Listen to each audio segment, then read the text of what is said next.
A day of drama and anxiety for residents as we take a live look at this giant flame shooting into the air over Deer Park. The fire started about 10 this morning when a liquefied natural gas pipeline exploded. The fire leading to road closures, a shelter-in-place advisory, and the evacuation of homes and businesses. What a Monday it has been. Hello, I'm Len Cannon. And I'm Sherman Chap. Officials say that pipeline, which is owned by Dallas-based Energy Transfer, will have to burn itself out. That could take several more hours or even days.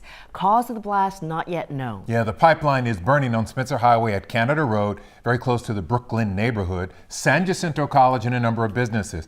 Here's a look at the evacuation zone. It covers Spencer Highway to Fairmount Parkway between Luella Boulevard and Canada Road. We do have live team coverage. Our Maria Aguilera has been speaking with folks who had to be evacuated, but we're going to start with Troy Kless in the Brooklyn neighborhood where some folks have nearly gone up in smoke. Troy?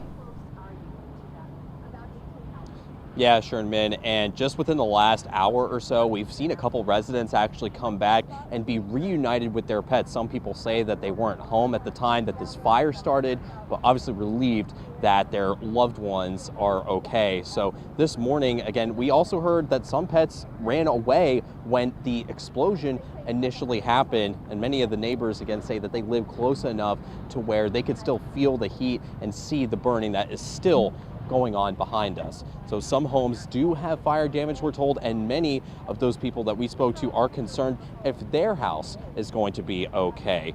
Now, many are still shaken up as well and are concerned for the neighbors and relatives that live in this close-knit neighborhood. And I spoke with a woman who says that when it initially happened, she tried calling 911, but initially couldn't get through. However, they called back. But she described that her power immediately went out after the explosion happened, and one woman said that her home is about 60 yards away from the source of the fire. And he rushed out to go see what was going on, and when he got out there, I followed behind him, and you could see everything in the house just shaking, like rattling, and you could hear it sounded like a jet engine because it was just a lot of pressure and force, like you could just hear something. So he walked to the front door, and when he opened the front door, he was like, oh my God, he was like, we've got to go, like get the stuff, like get your stuff, we got to go. And take a look at this video. This is the view right outside of Young's front porch where she could again see those flames, and you could also see that the playground nearby also appeared to be on fire as well. Now, we heard Deer Park Office of Emergency Management officials say it's unclear when neighbors will be allowed back in. And just about 10 minutes ago, the LaPorte Police Department says that they're going to increase patrols in this area overnight.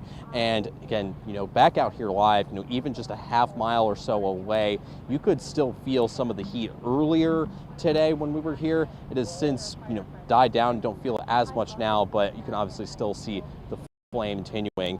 And some people are telling me they're concerned if their home is going to be okay, but they also recognize that these are just material items. We'll send it back to you. All right, dramatic and traumatic day for those residents. Thank you. Now, as we said, nearby schools and grocery stores, as well as other businesses, had to be evacuated. Maria Aguilera is live near San Jacinto College. What are you hearing from evacuees, Maria?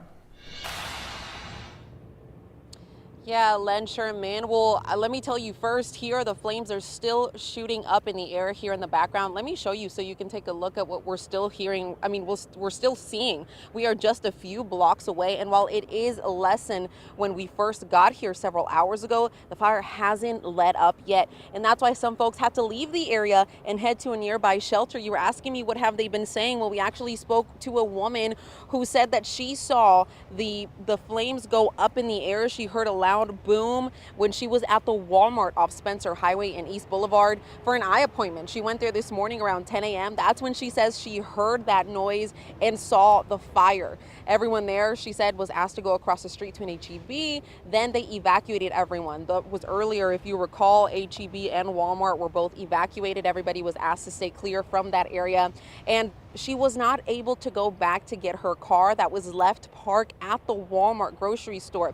Now, she was taken by bus to a shelter. Folks there were asked either to to grab a ride from the HEB, which was further away from the fire, or they had to go by bus to a shelter. Now, she did go to a shelter. It was at the Jimmy Berg Center, and that's only a few blocks away from here. And that place actually was closed by 3 p.m. because everyone left that location and they were able to be picked up. About 25 people showed up there today.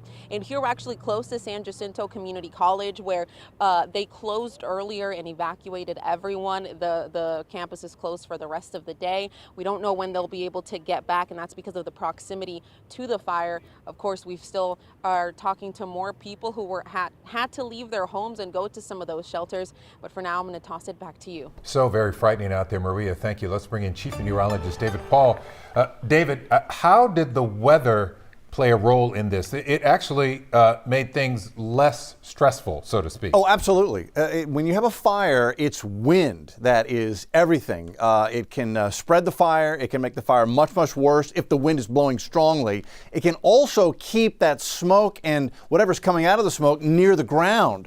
But that didn't happen today. We had very light winds. We had no inversion, so that allowed the smoke to go straight up, and that has helped tremendously. It's really been the heat more than anything else that's been bad from the fire and what firefighters and emergency responders have been dealing with today. It's still 93 at Hobby. They had a record high today in the upper 90s today at Hobby. Bush at 96 right now. Sugar Land is still 96. Neighborhood Weather Network. So there's Spencer Highway, East Boulevard. That's right where the fire is. We have an instrument, one of our Neighborhood Weather Network instruments right there, Shady Tree Court. It's not reporting because it went down when the power went down because of the fire. Our ancillary instruments, West 8th Street has 92, and then to the south side, Windward Harbor Court currently shows 90.